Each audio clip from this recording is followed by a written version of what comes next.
전라남도 교육청이 학생 인권 사례집을 발간했습니다. 학생 인권에 대한 이해도를 높이고 학생 인권 침해에 대한 갈등 상황이 해소될 것으로 기대됩니다.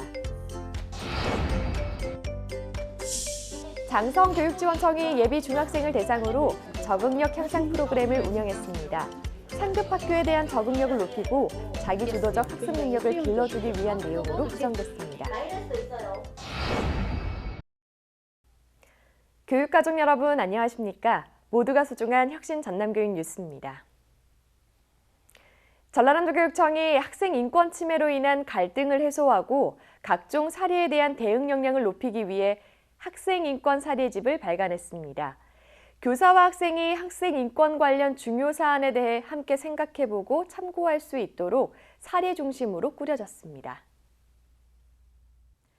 전라남도 교육청이 2020학년도 새학기를 맞아 학생 인권에 대한 이해도를 높이고 현장의 인권 침해 관련 사안에 대한 대응 역량을 강화하기 위해 학생 인권 사례집을 발간 배포했습니다.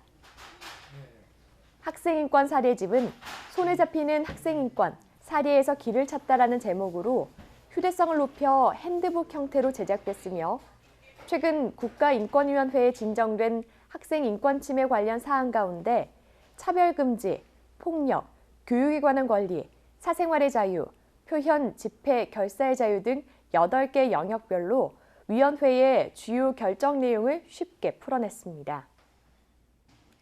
전남교육청은 학생인권 사례집 활용으로 학교 현장에서 학생인권 침해에 대한 의견 충돌과 갈등 상황이 상당 부분 해소될 것으로 기대하고 있는데요. 학생 인권에 대한 이해도를 높이고 학교 현장에서 효율적으로 활용하도록 국가인권위원회 결정례를 중심으로 학생인권 사례집을 만들었습니다. 사례집 발간을 계기로 학교 구성원 모두가 서로의 인권을 존중하고 나아가 인권 친화적 학교 문화 조성에 기여하기를 희망합니다. 전남교육청은 지난해 12월 세계 인권의 날을 맞아 실시한 학생 인권 보장 홍보 공모전 출품작 웹툰과 육행시 등을 엮은 출품작 모음집도 배포했습니다. 장성교육지원청이 예비 중학생을 대상으로 적응력 향상 프로그램을 운영했습니다.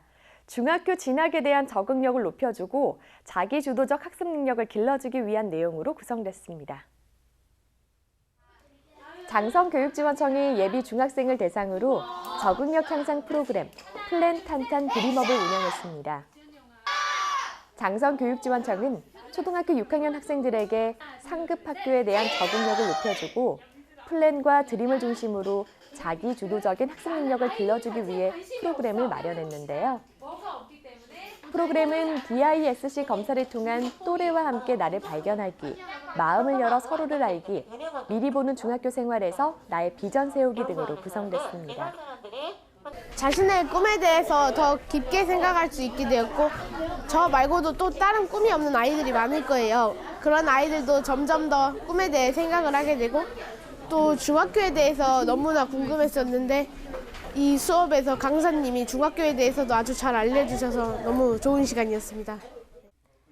장성교육지원청은 학생들이 상급 학교 진학에 대한 학습 적응력을 높이고 자기 이해를 바탕으로 스스로 꿈을 기획하고 개척해 나가는 핵심 역량을 키우는 기회가 됐다며 자존감 향상과 초중 연계 교육의 디딤돌 역할을 할 수 있도록 발전시켜 나갈 방침입니다.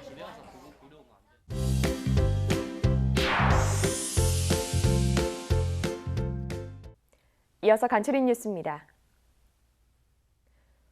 전라남도 교육청이 코로나19 확산으로 새학기 개학이 연기됨에 따라 학습 결손을 최소화하기 위한 온라인 학습 대책을 마련해 지도에 나섰습니다.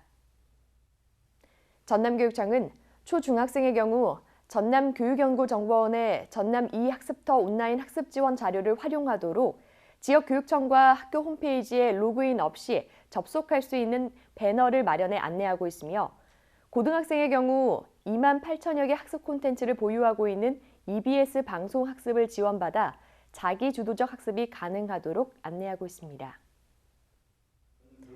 전라남도 교육청이 2020년 2월 말 퇴직교원 정보포상 전수식을 개최했습니다.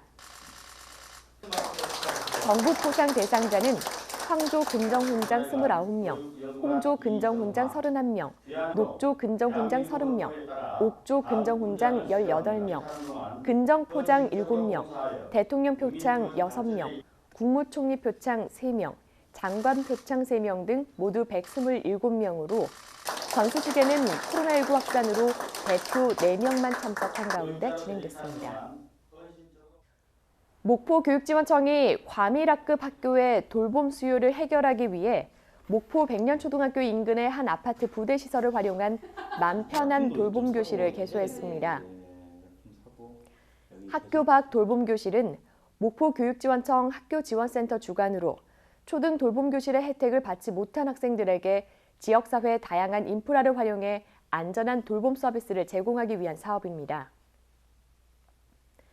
사전 수요조사와 공모를 통해 저학년 학생 수가 많은 초등학생 가운데 돌봄교실이 2교실 이하인 목포 백년초등학교가 선정돼 천년가 맘스카운티 아파트의 유휴시설을 활용한 돌봄교실이 운영됩니다. 한평교육지원청이 한평교육사가 담긴 한평교육 우리 모두의 이야기를 발간하고 신청사에 한평교육사 전시공간인 라키비움을 구축했습니다. 한평교육지원청은 지난해 3월 한평교육사 발간 계획을 수립하고 지역 향토사학자와 한평 출신 교직원을 중심으로 한평교육사 발간위원회를 구성해 책을 발간했으며 전국 최초 사립학교 기부 체납에 따른 적정 규모 학교 재배치 사업을 비롯한 한평 핵심 교육 정책에 대한 내용을 담았습니다. 한평교육사는 모두 320쪽으로 청년 애국자와 한평의 역사, 내일을 꿈꾸다 등 3부로 구성되어 있습니다. 장서궁 전라남도 교육감이 제101주년 3.1절을 맞아 기념식 대신 목포 3.1 독립운동탑을 참배하고 숭고한 독립운동 정신을 기렸습니다. 장 교육감은 101년 전 소년들이 일치 단결해 일제의 폭압에 맞서 싸웠던 것처럼 현재 코로나19 위기를 모두가 힘과 지혜를 모아 극복하자고 강조했습니다. 다음은 전라남도 교육청 홍보마당에서 눈길을 끈 사진들을 보시겠습니다. 늠름해 보이는 학생 3명이 한국 대표로 국제과학기술경진대회에 참가한다고 하는데요. 여수고등학교 강건, 양혜원, 이승원 학생은 지난 1월 과학교육 종합성과발표회 학생과제 연구발표회에서 AR 장치 제작과 응용에 관한 탐구를 주제로 연구 성과를 공유한 결과 과학중점학교 팀 대표로 오는 5월 미국 캘리포니아주 애너하임에서 개최되는 2020년 국제과학기술경진대회에 참가하게 됐습니다. 국제과학기술경진대회는 미국 과학대중협회가 주최하는 최고 권위의 과학연구대회라고 하는데요. 이공계 인재들이 한층 더 성장하는 값진 기회가 되길 바랍니다. 나란히 주차되어 있는 택시와 버스, 장성중학교 학생들의 등하교를 위한 에듀버스와 에듀택시인데요. 장성중은 원거리 학생들의 등하교를 위해 시내 아파트 단지를 중심으로는 에듀버스 운행을, 시외 교통 소외 지역은 에듀택시 13대를 운행할 예정입니다. 매일 아침 학교 앞 등하교 승용차로 빚어지는 교통 혼잡이 해소되고 학생과 학부모 모두 편안하고 안전한 등하교가 이뤄질 것으로 기대됩니다. 민관이 함께 마을 교육공동체 활성화를 위해 손을 잡았습니다. 구리교육지원청과 지리산시 협동조합이 업무 협약을 체결하고 구리의 마을 교육공동체 활성화를 위해서 협력하기로 했는데요. 마을 교육공동체를 운영하기 위한 네트워크 활성화와 지역 교육자원 발굴, 지역 우수 강사 양성, 청소년 진로 직업 프로그램 운영 등에 서로 협력해서 새로운 지역 교육 생태계를 조성할 계획입니다. 지역에서 배우고 자라고 지역에 대한 자부심을 갖게 하는 지역과 함께하는 교육 실현을 기대해 보겠습니다. 코로나19 예방수칙 다시 한번 강조합니다. 흐르는 물에 30초 이상 비누로 꼼꼼하게 손 씻기 혹은 알코올 손 세정제로 수시로 씻기, 외출 시 마스크 착용, 기침할 땐 옷 소매로 가리기, 감염병이 의심될 땐 관할 보건소 또는 1339로 알리기, 코로나19로 인한 위기 모두 함께 힘을 모아 극복합시다. 이상으로 전남 교육뉴스를 마칩니다. 지금까지 진행의 김희선, 수어의 김원영이었습니다.